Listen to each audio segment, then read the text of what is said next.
এই যে কিছু বললেই তো বলবেন ফ্যাসিস্টের সঙ্গী হয়ে গেছি, কি বলবো, যন্ত্রণার শেষ নাই। আগে কিছু বললে বলতো রাজাকার, এখন কিছু বললে বলে ফ্যাসিস্ট। আগে কিছু বললে শেখ হাসিনার বিরুদ্ধে যেত, এখন কিছু বললে ইউনূস সরকারের বিরুদ্ধে চলে যায়, কিছু বললে ছাত্রের বিরুদ্ধে চলে যায়, কিছু বললে বিএনপির বিরুদ্ধে চলে যায়। আগে ভালো ছিলাম, একজনের বিরুদ্ধে যেত, দৌড়ালে ধাবড়ালে একজন ধাবড়ালে তিনজন ধাবড়ায়, বুঝাইতে হয়। তবে এখন সুবিধা আছে, বিএনপি বললে বলে যে আপনাকে বলি না, আপনাকে বলি না, ছাত্রকে বলছি। এনসিপি বললে বলা যাবে না, আপনাকে বলি না, ইউনূস সরকারকে বলতেছি। সে যা শুনছি আমরা এখন আসলে কি হচ্ছে। সো যাও, তাও ভালো, আল্লাহ একটা সহজ তো করছে যে বাঁচা যায়। একজনে ধরলে বলা যায় আরেকজনে বলছি, বাঁচা তো যায়, কি করা যায়, বাঁচা যায়। মানে এই দেশটা আমরা, মানে এখানে মুস্তাফা আলাইহিস সালাম বলছে যে নরম হৃদয়ের মানুষ জান্নাতে যাবে, ওখানে প্রশাসন পালাইছে, জনগণ প্রশাসনকে আইনা রাখছে। এখন পোলাপাইনের হত্যার বিচার লাগবে সংসদ ভবনে না গিয়ে, থানা, আর্মি, র্যাব যারা আছে ওদের কাছে না গিয়ে বন্ধ করে দেয় যাত্রাবাড়ি, বন্ধ করে দেয় টঙ্গী। আরে আশ্চর্য, সে তোমার উপর কি জুলুম করেছে? পাবানা, জালেম জুলুম করে জুলুমের বিচার করতে পারে না। কাঁটা দিয়ে কাঁটা তোলে, এটা বাঘ দ্বারা, তুমি এটাকে বাস্তবে নিয়েছ, ভুল পথে আছো তুমি। তুমি যে কাঁটা দিয়ে কাঁটা তুলছো, ঠিক আছে, কিছু বললে আমারে বলবা ইহুদির দালাল, বলো আর কি, যা শুনছি ইহুদির দালাল, যা বলছো যতগুলো মনে আছে আজীবন বললো, গায়ে লাগবে না, বোঝো না, শরম উঠে গেছে আমার। তোমাদের দোষ, অল্প অল্প কইতা শরম পাইতাম, ডরাইতাম, এমন ভাবে ইহুদির দালাল কইছো, এখন শরমই লাগে না আর, সত্যি একটু শরম লাগে না আমার। না, আপনারা তো আলেম ওলামা আছেন এই জায়গায়, বলেন না। অধিকারীর অধিকার কে দিবে? যার কাছে তার অধিকার আছে। আবারও বলি, অধিকারীর অধিকার কে দিবে? ভুল বুঝিও না তুমি, তোমার বয়স আমিও পার করেছি। ও, তোমাকে বাহবা দে, সে তোমার বন্ধু না? না না না, কি বলো তুমি? ওয়ালা ইয়াসালু হামিমুন হামিমা, সেদিন কোনো অন্তরঙ্গ বন্ধুর খোঁজ নেবে না। ভুল পথে আছো তুমি, সূরা মাআরিজ পড়ো। ভুল পথে আছো না, তোমার কাজ ভুল নয়। মুস্তাফা আলাইহিস সালাম বলেছে, যদি কোনো মানুষ উটের দুধ দহন করতে যত সময় লাগে, অত সময়ও যদি মুজাহিদ জিহাদ করে আল্লাহর রাস্তায়, অন্যায়ের বিরুদ্ধাচরণ করে এবং সে মৃত্যুবরণ করে, সে শহীদ বলে গণ্য হবে, সে জান্নাতে যাবে। না, তুমি ভুল কাজ করছো না, তবে ভুল পথে আছো। অধিকারীর অধিকার যার কাছে, তার কাছে যাবে সে। তুমি যে বিচারক, তার কাছে যাবা বিচারের জন্য। যে তোমার হাত পা ধরে বলেছে আমাকে বসান, আমাকে বসান, আমি নাই করব, ভোট আমাকে দেন, আমাকে দেন, আমি দরিদ্রতা দূর করব, ভোট আমাকে দেন, আমাকে দেন, আমি অন্যায়ের বিরুদ্ধাচরণ, আমি অন্যায়ের বিপক্ষে যাব, বিচার করব, সাব্যস্ত করব নিজেকে যে অন্যায় হবে না, আমি আছি। যে রিকোয়েস্ট করেছে, ঘরে গিয়েছে, চা খাওয়াইছি, বিস্কিট খাওয়াইছে, তার কাছে যাও। He is the right place. দুধওয়ালার দুধ নষ্ট হচ্ছে, ডাক্তার তার অসুস্থ রোগী রেখে যেতে পারতেছে না। আমি বলছি না যে তুমি যা করছো এটা ভুল, আর আমি তোমার খুব সুন্দর একটা পথ বলে দিতে পারতেছি। আমি দুঃখিত, আমি হচ্ছি ওই অপদার্থ, যে অপদার্থ তোমার ভুল ধরতে পারি, কিন্তু কি করবা বলতে পারতেছি না, সেই জ্ঞান নেই আমার। তবে মনে রাখবা, আমি অন্তত তোমাকে 50 ভাগ বলে দিয়েছি। কৃতজ্ঞ হও আমার প্রতি এবং আমার রবের প্রতি। অকৃতজ্ঞ থাকলেও যায় আসে না, ক্ষমা করে দিলাম তোমাকে। কেউ তোমাকে বলছে না তুমি ভুল করছো, আমি তোমাকে বলছি তুমি ভুল পথে আছো। হ্যাঁ, তাহলে সঠিক পথ কোনটা আমি জানি না, বাট কৃতজ্ঞ হও, অন্তত বলেছি যে তোমার 50 ভাগ বলেছি ভালো আমি। কেউ তোমাকে 1 ভাগও বলছে না ভালো, বাকি 50 ভাগ ইনশাল্লাহ বলবো যখন জ্ঞান আসবে। অথবা তুমি নিজে একটু বিবেচনা করে দেখবা, বাকি 50 ভাগের সমাধান তোমার কাছে আছে, আমার কাছে নেই। ওই সমাধান তোমার কাছে আছে, আমার কাছে থাকবে না ওই সমাধান। কারণ মাশাআল্লাহ তুমি মুজাহিদ, তুমি চেষ্টা করছো অন্যায়ের বিরুদ্ধে, আমি চেষ্টা করতেছি না, আমি লজ্জিত তোমার কাছে এই জন্যে। তবে দেখছো তুমি চেষ্টা করতেছো রাষ্ট্রীয় অন্যায়ের বিরুদ্ধে, আর তোমার করা অন্যায়ের বিরুদ্ধে আমি চেষ্টা করতেছি। সো তুমি যদি চিন্তা করে দেখো, আমি হয়তো ব্যাপকভাবে চেষ্টা করতেছি না, বাট ন্যায়পরায়ণ সাহসী অন্যায়ের বিরুদ্ধে যেই ছেলে তার জীবন উৎসর্গ করতে রাজি, ওই ছেলের ভুলগুলো আমি ধরতেছি, যাতে সে আরো নিজেকে উন্নত করে, যাতে সে আরো পারফেকশনে যায়। এভাবে একটু ভেবে দেখো না, আশা করি তুমি তোমার সমাধান পাবা। মুস্তাফা আলাইহিস সালাম বলছে, আবারও বলি, এটা রাষ্ট্রে, মানে আমাদের রাষ্ট্রে যারা আমাদের উপরে আছে দায়িত্ববান, আমি বলবো আপনারা একটু লজ্জা করিয়েন, একটু শরম পাইয়েন। কেন একটা হত্যা হয়েছে, তো আপনার কাজ, আপনি এটা বিচার করবেন না, আপনার কাছে যাইতে হয় কেন, চাইতে হয় কেন, রাস্তায় নামতে হয় কেন? মানে কেমন হয়েছে বিষয়টা আমি আপনাকে বলি। বিষয়টা হচ্ছে এরকম যে ফিলিস্তিন আর ইসরায়েলের মতো হয়ে গেছে আমাদের অবস্থা। ফিলিস্তিন বললো যে তোমাদের থাকার জায়গা নেই, খাওয়ার জায়গা নেই, তোমরা হচ্ছ মানে লাওয়ারিশ বেওয়ারিশের মতো তোমাদের অবস্থা, ভূমিহীন তোমরা, আসো থাকতে দিচ্ছি, এই ভূমিতে যা উৎপাদন হবে তাই খাইও, সমস্যা নাই, আমরা তোমরা মিলে খাবো। এখন ইসরায়েল দখল করে কি করছে, এখন ফিলিস্তিনে বলে যে আমাদেরকে দাও, আমাদের ভূমি। আরে ভাই, মেহমানের কাছে গৃহস্থ বলতেছে ভাই আমার ঘর আমাকে ফিরিয়ে দাও। তো একটা অন্যায় হবে, অবিচার হবে, এটার যে শাসক হবে রাষ্ট্রে, সে তো নিজ থেকে এটার বিচার কার্যক্রম শুরু করে দেবে, এবং এটা সে প্রমাণ করবে যে রাষ্ট্রের মানুষ তো স্বস্তিতে থাকতে হবে যে হ্যাঁ উনি আগের বিচারটা করছে, এটাও করবে, উনি অমুক বিচার করেছিল এটাও করবে। আমরা দেখি নাই এদেশে মানুষ শেখ হাসিনাকে আম্মাটাকে বিচার চাইছে, তারপরও পাই নাই। তো এখন কি আপনারা পুরুষ, আপনাদেরকে আব্বাটাকে বিচার চাইবো আমরা এখন? তা আমরাও ডাকবো না আব্বা, আপনি ভাবিয়েন না কিছু, আমরা জানি আম্মাটাকেও পাই না বিচার, তো আপনারা আব্বা ডাকলেও পাবো না, সো আমরা আব্বা ডাকবো না। আপনারে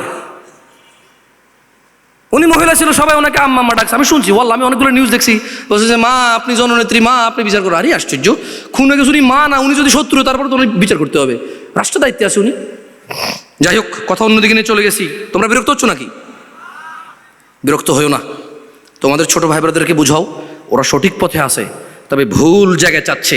আরে ফকিরের কাছে যদি বলি যে 1 কোটি টাকা দিবি নাহলে যেতে পারবি না, ওই কবে যে তুই কিডনি বেচ, কি আছে সব বেচালা ভাই, ব্ল্যাক মার্কেটে প্রাইস পাবি না রে ভাই, কিডনি দূরে 2 করে 4 লাখ পাবি, তুই আমার রক্ত মাংস যা আছে সব বেচালে তুই পাবি না। হ্যাঁ পাবি কখন, যখন কোনো বড় লোকের কারো শখ হবে যে মানুষ খাবো, সে যদি বলে যে হ্যাঁ একটা মানুষ এনে তো উইলিংলি সে জব হয়ে তার গোস্ত আমার খাওয়া, তার 2 কোটি টাকা দেবে, তাহলে হবে করতে কেন? ফকিরের কাছে কোটি টাকা দাবি, আর রাস্তাঘাটে মানুষকে জ্যাম করে মানুষের কাছে বলবো যে বিচার চাই। আরে ও কি বিচার করবে? ও কি পুলিশ না, আর্মি না, র্যাব না, সরকার? কার কাছে যাচ্ছ তুমি বিচার? যে রাষ্ট্রে থাকবে বিচার সে করবে, যে শাসক হবে সেই ন্যায় করবে। যদি সে না পারে, সে যদি জান্নাতকে ভালোবাসে, আল্লাহকে ভালোবাসে, জান্নাতে যেতে চায়, সে বলবে ভাই আমি দায়িত্ব নিয়ে পালন করতে পারতেছি না, আমাকে, আমি গেলাম, তোমরা তাকে নিয়ে আসো যে পারবে। এবারে যে পারবে সে যাবে, আল্লাহ আমাদেরকে বোঝার তৌফিক দান করবে, বলো আমিন। এই যা বলছি এটার মধ্যে যা ফিতনা আছে, আল্লাহ আমাকে বাঁচাক, তোমাদেরকেও বাঁচাক। বাইরে তোমরা বাইসে যাবে, আমি কি হয় আল্লাহ জানে। তাহলে আবু হুরায়রা রাদিয়াল্লাহু আনহু কি বলছেন? জান্নাতে যাবে প্রত্যেক কোন মনের মানুষ? কোন মনের? নরম মনের মানুষ। সে কি আসবে? ততক্ষণ কি আমি বলতে হবে নাকি এর আগে ছেড়ে দিলে চলবে? আলহামদুলিল্লাহ, নিয়ে চলে আসুন। যেমনি আমি শুরু করছি রাজনীতিকে, আল্লাহ আর একটু বলে সব বরবাদ হয়ে যাবে আমার। আউযু বিল্লাহি মিনাশ শাইতানির রাজিম। 2, দুর্বল ও অসহায় মানুষ জান্নাতে যাবে না। না আমি বলছি না, বড় লোকের বিরুদ্ধে যাচ্ছি না আমি, পয়সা কামানো খারাপ না। ওসমান ইবনে আফফান রাদিয়াল্লাহু আনহু, ওনার টাইটেল ছিল গনি। কি ছিল টাইটেল? গনি অর্থ কি? ধনী। গনি অর্থ কি? তাহলে বড় লোক হইলে আমি যে বড় লোক অপছন্দ করি বা ইসলাম যে বড় লোক অপছন্দ করে তা না। তবে এখানে মুস্তাফা আলাইহিস সালাম বলছেন যে আলা উখবিরুকুম বিআহলিল জান্নাহ, আমি কি তোমাদের জান্নাতি লোকদের গুণাবলী বলবো? ফাতিমা রাদিয়াল্লাহু আনহার আব্বা আলাইহিস সালাম, হাসান ও হুসাইন রাদিয়াল্লাহু আনহুম আজমাইনের নানা আলাইহিস সালাম, তিনি বলছেন আলা উখবিরুকুম বিআহলিল জান্নাহ, আমি কি আমি মুস্তাফা কি তোমাদের বলবো না কারা যাবে জান্নাতে, বা জান্নাতি লোকরা কারা হবে? ক্বালু বালা ইয়া রাসূলুল্লাহ সাল্লাল্লাহু আলাইহি ওয়াসাল্লাম। সাহাবারা বললেন, জি আল্লাহর রাসূল সাল্লাল্লাহু আলাইহি ওয়াসাল্লাম, আপনি আমাদেরকে বলুন কারা জান্নাতে যাবে। মুস্তাফা আলাইহিস সালাম বললেন, প্রত্যেক দুর্বল লোক যাকে মানুষ দুর্বল মনে করে, যে নিজেও হয়তো দুর্বল, যাকে মানুষ মূল্যায়ন করে না, হ্যাঁ তুচ্ছ করে, কোথাও ডাকে না, কোনো বিচার সালিশে ডাকে না, অনেক ক্ষেত্রে আপনজন দাওয়াত পর্যন্ত করে না, পরিবেশ নষ্টের ভয়ে কোথায় বসবে, কি জামা কাপড় পরে আসবে, আরো কত কি এখানে কুলা বসাবে, বিয়ের দাওয়াতে হোটেল খুলে বসবে। এই দেশের প্রত্যেক লোক হোটেল ব্যবসায়, আপনি জানেন এটা? বাংলাদেশে আমরা কই বেকার, আরে বেকার কিসের? সিজনে এমন কোন বেড়া আছে এই জায়গায় বসে আছে হোটেল ব্যবসা করে নাই। পোলার বিয়া, মাইয়ার বিয়া, মানুষের দাওয়াত দিয়া টেবিল আর কলম কাগজ নিয়ে বয়ে গেছে। পাবলিক খাইছে 300 টাকা, দিছে 1000 টাকা, ঘরে যায় কিছু দূর 1 কেজি গোস্ত হলে সবাই লেখা যেতাম। আরে বহু কথা আমি শুনছি, এরকম আমি শুনছি বহু কথা। তো হোটেল ব্যবসা এদেশে কে করে নাই? এদেশে প্রায় লোকই হোটেল ব্যবসা করে, বুঝছেন? হয়তো বোঝে না যে এটা ব্যবসা। আরো বলে কি, টাকা যখন উঠে লিস্ট তখন বলে কি, এই অমুকে আসছিল, হ্যাঁ আসছিল, কি রে তার পোলার বিয়েতে আমি 2000 টাকা দিলাম, এত কিছু দেয়নি। পরে মনে কষ্ট নেই, আর আধা ঘন্টা পরে বুঝে যে না, ওনার ছেলে আসছিল, ছেলের নামে উনি দিছে 5000 টাকা দিছে। ওহো আচ্ছা, ওনার নাম লেখে নাই। আল্লাহ আমাদেরকে বোঝার তৌফিক দান করুন, আমিন। যাই হোক, শেখ চলে আসছে আমাদের, আমি আর বেশি কিছু বলবো না, আমার কথা এত জ্ঞান নাই। নসিহা আল্লাহ আমাকেও হিদায়াত দিক, আপনাদেরকেও দিক, আমিন। এই বক্তব্যের উসুলে আল্লাহ আমাকে খারাপ কাজ থেকে বিরত রাখুন। তবে আমি আবারও বলি, আমি পাপ বা অন্যায় অথবা মানুষ হিসেবে যে দুর্বলতা সবই আমার মধ্যে আছে, বিদ্যমান। আমি আল্লাহর কাছে তৌফিক কামনা করি যাতে আল্লাহ আমাকে এগুলো থেকে আশ্রয় দেয়, আপনাদেরকেও দেয়।